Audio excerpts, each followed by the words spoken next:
Leadership is truly the challenge to be something better than mediocre, something better than average, the step above. Not just to be above from an ego standpoint, but the step above so you can help someone else. What speaker was it that said, in order to lift someone up, you must be on higher ground?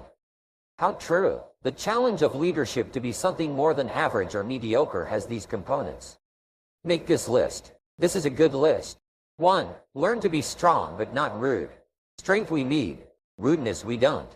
2. Learn the graces, not just the skills. 3. Be kind but not weak. True kindness is a powerful strength. 4. Learn to be bold but not a bully. Boldness we need. Bullying we don't. 5. Be thoughtful but not lazy. 6. Dream but not just become a dreamer. 7. Think but not just become a thinker. 8. Have a philosophy but not just become a philosopher. Philosophy is a tool, not the game. 9. Be proud but not arrogant. Pride we need, but arrogance we don't. 10. Be humble but not timid. Humility is a virtue, timidity is a malady. 11. Learn sophistication, it doesn't take much. 12. Humor without falling. Humor has its place but should not cross the line. 13. Be witty but not silly. Witty yes, silly no. If you want to lead, whether as a parent, manager, entrepreneur, or community leader, embrace these principles. Top achievers have two key traits. They respond to mistakes quickly and they narrow their focus, increase quality, and then speed up. Remember, try things until something comes easily. The key is experimentation and perseverance. Lastly, understand the law of averages. Every leader must. So you can use it for your benefit and for your company, anything you might be involved in. Here's what the law of averages says. If you do something often enough, you'll get a ratio of results, and anyone can create this ratio. In baseball, we simply call it batting average.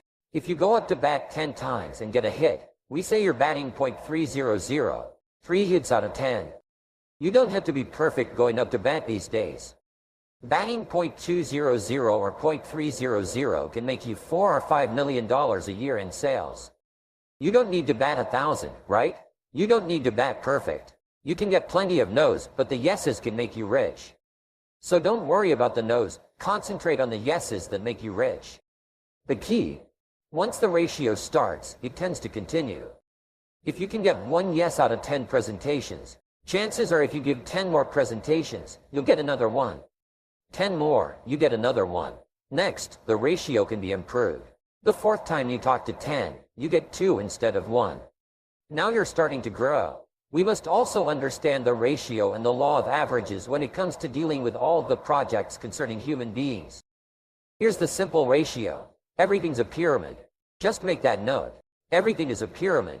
And the reason is because all humans are different in temperament, desire, and goal setting. If we go to university and count the number of freshmen, then count the number of sophomores, is it the same number of sophomores as freshmen? This stuff's not hard, it's real easy stuff. If we count now the sophomores, are there just as many sophomores as freshmen?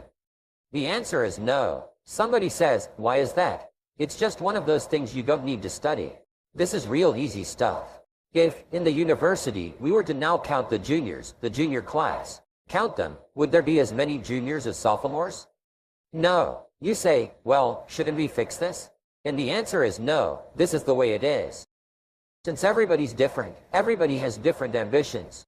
This is not a moral value now that we place on that. Morally, sophomores are not better than freshmen. We say no, it's just that the numbers are smaller. Are there as many seniors as juniors? No. Here is one answer to why. Number 1. Life takes its inevitable toll. Some didn't make it from one class to the next simply because their life was taken, they lost their life. Next, each human being has a different set of visions for their own future. Some are willing to settle for more safety than risk. Safer to be an employee than to be an entrepreneur. So that's not a moral question between being an employee and an entrepreneur. Sometimes it's a matter of temperament. And sometimes you have to be careful what you teach en masse because there's such a variety of temperament. There was one philosophy for a while that said everybody should plunge into debt. Mortgage your house and pile up as much debt as you possibly can. Then you'll have this unbelievable incentive to become incredibly successful. Well, jot this down. What's an incredible incentive to one is devastation to another. So you can't recommend grandly something like that because it depends on a person's temperament. Somebody says, we all should. Probably not. So you have to be careful what you teach en masse. Not everybody should. Not everybody will. And this is not a moral question. Here's what it is. A personal decision. And what you must learn to do is understand that each individual has dignity because we're created by a creator and given dignity and rights. Rights to stay. Rights to grow. Rights to be safe rather than to risk. And you can't call one moral and one immoral. That's not true. It's just a matter of personal choice. Here's the best we can teach. Everybody should do the best they can with where they want to be. Sometimes people linger for a long time in the freshman class, and then suddenly they decide to grow. Now they graduate and become entrepreneurs and bless the world. Who knows when those things will occur? Is this helpful? I'm telling you to understand what people want to do. I used to hope that everyone would do the same. I would hope that everyone would want to be extremely successful. I used to say, I'm going to change these people if it kills me. I almost died. I mean, you can't change them. You learn early not to send ducks to Eagle School. It's not a matter of morality, not a matter of demeaning, but whoever wants to do whatever they do. Our best encouragement is to do the best you can and keep learning. Do whatever you want to do and keep learning. Here's what I discovered. It was one of the surprising discoveries I made. People of modest means can become sophisticated. Because learning sophistication and practicing it is not expensive. How much is a book on unique sophistication to bless your life? $30. It's not $3,000. It's not $330,000. How much is a library card? It's free. The study and practice of sophistication are available to everyone, no matter their modest means or wealthy means. Because jot this down. Wealth does not guarantee sophistication. Wealth doesn't guarantee the graces. I know a guy that's rich. He's a clod. This guy's a clod. Eats with his elbow in his soup. I mean, he's just a clod. His money has done nothing for him in terms of his sophistication and uniqueness. And yet, someone of very modest means can become very sophisticated. They know the graces. They live a unique life even though they have modest means. Interesting. So understand that all life is a pyramid. Let everybody do whatever they wish to do and encourage everybody to do better. But let people linger if they wish to linger. Let them grow if they wish to grow. Help them change if they wish to change. Okay, here's what's next. If you're working with people, understand, learn to work with the people who deserve it, not the people who need it. Because we must operate like life operates. Life was designed not to give us what we need. Life was designed to give us what we deserve. And if you've got people to work with the ones that deserve it. Now, here's the next part that's very important for a leader or manager to understand. Now you must teach people how to deserve your time. You must teach people how to deserve your help. You say, Mary, if you'll do this and this, I'll do all of this. And if you'll do this and this and this, I'm telling you, I will do all of this. I will meet you more than halfway. But you've got to come toward the halfway part. And probably, since I'm so anxious to work with you, if you'll start taking these steps, I'll probably meet you more than halfway. We learn not to go all the way just because of need, unless someone needs to be rescued, unless the situation is out of control and there's no other way. Next, don't expect the pear tree to bear apples. I used to try to change everything. You can hang apples on a pear tree, it won't help you. You can put up a sign, this is an apple tree, sure enough, come the season, pears. Here's what I learned. You cannot change people, but they can change themselves. You cannot change people, but they can change themselves. Incredible. Capital in your business isn't what matters. It's not the money that buys you a future, it's your skills that buy you a future. Money and no skills, and I'm telling you, you're still poor. Money and no ambition, where are you? Money and no courage? You're broke. A little bit of money and a whole lot of courage, that's all we need. I'm looking for people and I'm recruiting. Back in those days, the money didn't matter. What mattered to me was somebody's willingness, somebody's ingenuity, somebody's willingness to try. Right? If they had $1 to invest, that was plenty for me. A dollar and some ambition, and I can show you how to get rich. And it'll be one of the classic stories of the company. I go to recruit somebody, they'd say, I don't have any money. See, I've been looking for you for 6 months. Let me show you how to do it without any money. Because here's the rules of capitalism. Got this down? You can either buy and sell, or if you're in certain circumstances, you can sell and buy. If you've got ambition. Now, if you haven't got ambition, We can't cure that, and money won't cure lack of ambition. But if you've got $1 and some ambition, I'll show you how to get rich. And even if you don't have $1, I'll show you how to get rich. Because you can sell and buy. Somebody says, as soon as the product arrives, I'll sell it. Then you don't understand. You don't understand the magic of fortune. If you say, I have to wait till it gets here to sell it, and you probably don't understand the value of your own story. Once I understood that, I knew I was going to be wealthy. That's why, right in the beginning, I started giving big tips. I knew I was going to be rich. Somebody says, wow, this guy tips like a rich man. That's right, he tips like a rich man. Even in the beginning, I tipped like a rich man. See, I knew I was going to be rich. My father taught me long ago that one should always do more than what they get paid for. Now, some individuals might argue with that. They'd say, no, you're going to mess up the whole program. I know they're wrong. In my own self-interest, I did what my father taught me, to always do more than I got paid for. Why? To make an investment in my future. Doing more than you get paid for is an investment in your future, and it's paid off for me. If you're aiming for that big promotion, are you going to go up to your boss and say, just give it to me. I'll work harder if you just give me that promotion. No, it doesn't work that way. You've got to do more in your current position so that you get noticed, so you stand out from everybody else. So the boss says, hey, we've got this position opening up, and I think we should give it to Nancy. She does so much more than we expect. Just imagine what she'll do if we give her this promotion. You've got to do more than you're paid for. It's an investment in your future. It's one thing to make a sale. I'm telling you, if you make a sale, you'll make a living. But if you go beyond making the sale and serve people by keeping in touch, calling them before they call you, writing a thank you note, sales will lead to multiple sales. You can make a fortune. If the customer is well taken care of, people who are well taken care of will open doors you can't get through by yourself. All of us have found ways to make a living. What got interesting for me early on was to figure out ways to make a fortune. You'd say, well, Mr. Rand, how would I deserve to make a fortune? It's easy. Render fortunes of service. People will do things you cannot believe for people who give them good service. Here's one of the greatest gifts you can give anybody, the gift of attention. In return, they will do extraordinary things for your career, take you by the hand, and lead you to more people than you could meet by yourself. Always do more than you get paid for. Now, we're not talking about selfishness. We're talking about self-interest. Self-interest needs to be educated. Enlightened self-interest is willing to be benefited by service to others, not at the expense of others. Self-interest at the expense of others starts to be greed, evil, hoping you go up as someone goes down, hoping to obtain while someone else loses. I win, you lose. We call that the beginnings of evil, the dark side of our nature, wishing to benefit at the expense of others. Enlightened self-interest wishes to benefit at the service of others. A friend of mine tells this story about a person she hears from about every 3 months or so. This guy calls to solicit money for food baskets for homeless families. She's happy to give her money to them.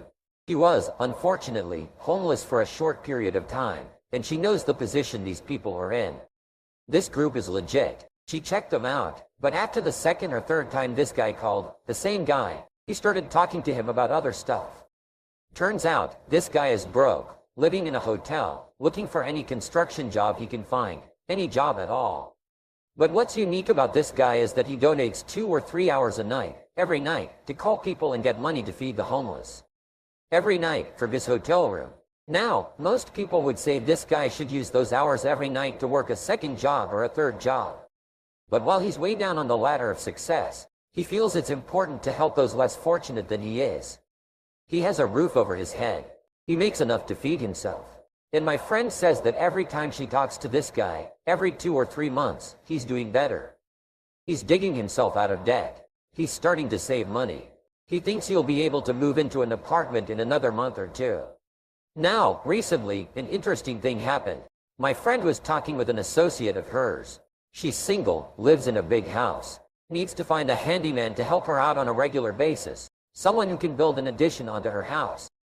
So my friend told her about this guy. The only reason this guy ended up being hired was that my friend's associate was touched by his dedication to service while he himself was down and out. Service success is at the service of others.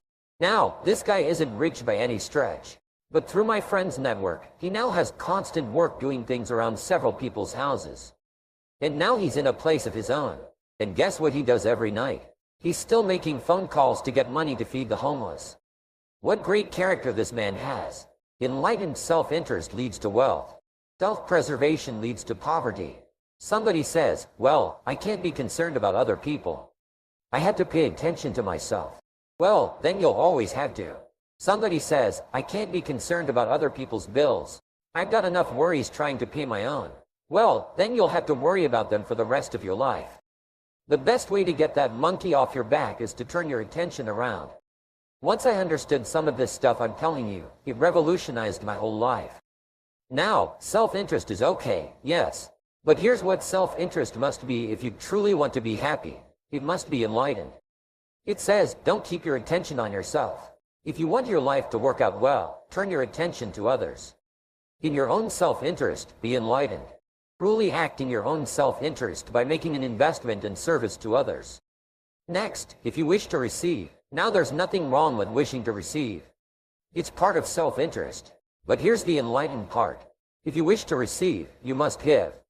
Some people say, if you give, it's gone. No, not if you're educated. If you're stupid, yes, it's gone.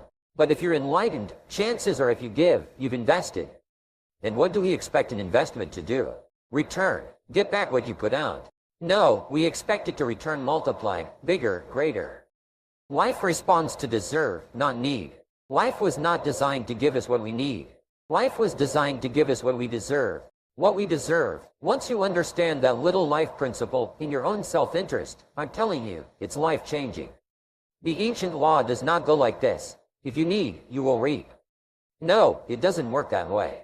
A lot of people out there are hoping it works that way, but no, it doesn't. The ancient law goes like this. Searching, so that you will find. Making sure that everybody wins, all the way around.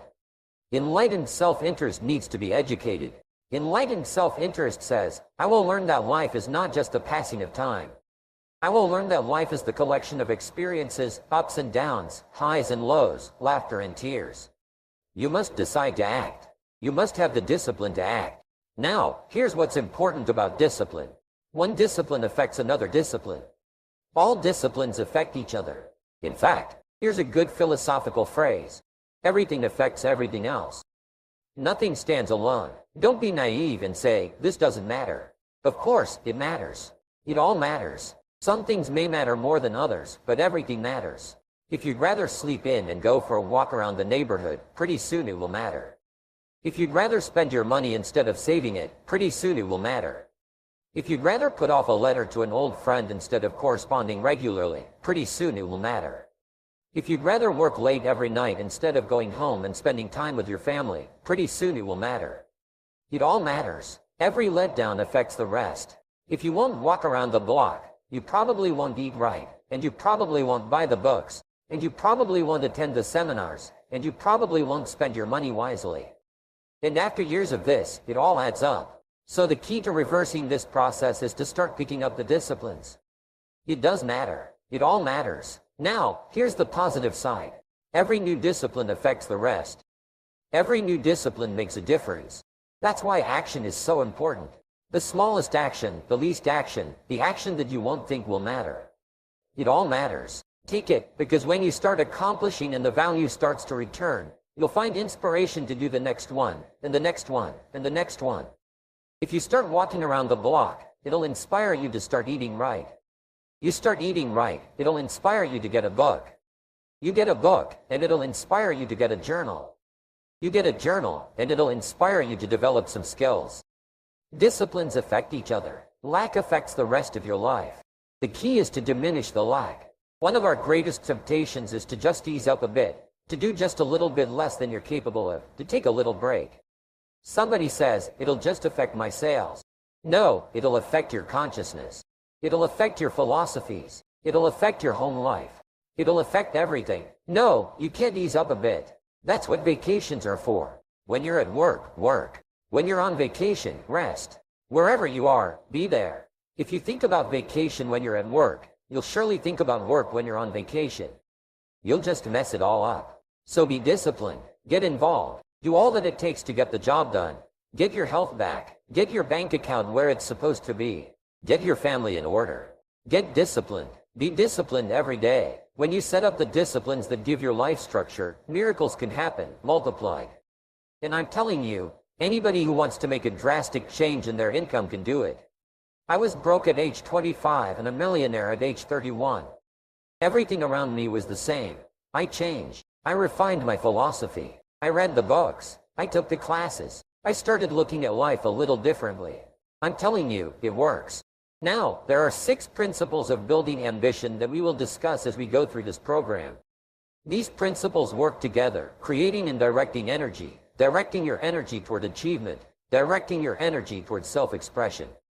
Right now, we'll touch on the 6 principles in definition only, and later in the program, we'll get into each one separately. Here they are, the 6 principles of building ambition. 1. Positive self-direction. Knowing who you are and where you want to go. Accumulating the knowledge and being prepared for opportunities that come your way. 2. Self-reliance. Taking responsibility for your own life. Taking responsibility for whatever happens to you. Knowing that you have made the conscious decisions that are now affecting your life. That what's happening in your life is the direct result of your activity. Counting on you. 3. Self-discipline. Ambition at the daily level. Knowing that you can reach your goals one step at a time. One day at a time. One activity at a time, and doing everything it takes to get there every day. 4. Self-enterprise. Consistently being able to create opportunity and consistently being able to take advantage of it, being aware enough to see it, skilled enough to make it work for you. 5. Working with others. We must make ourselves stronger to benefit